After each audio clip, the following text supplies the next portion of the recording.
My name is Neil Jones and I'm with a Perfect Fit Alterations, 102 Main Street, Burleson, Texas. Our phone is 817-447-3522. As we continue the tour of this machine, we now come to the back of the machine. Now, it doesn't look as if there's a whole lot in the back of the machine, but let me point out some things that are here. First, the handle, which I briefly showed before, it nicely fits into the machine to give it a nice uncluttered when the machine is being used, so that there's no fabric or anything that's caught on it.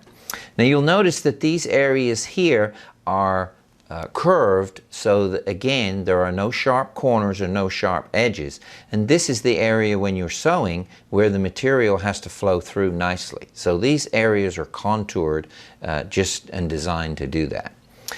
This is the what we call the take-up lever for the pressure foot.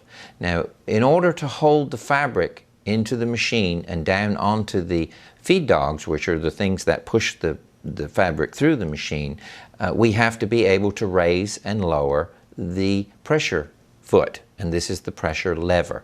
Now, it kind of hides at the back there because you poke your hand through and operate it, but while we're looking at the back of the machine, then that's it. Now, we also have back here a thread cutter. There are actually two thread cutters on this machine, but here's one. The little slot right there enables you to bring thread when you're sewing up there, and it will cut the thread. There's also a small red button back here which will release the pressure foot and enable you to use some of the other pressure feet that are in the top of the machine.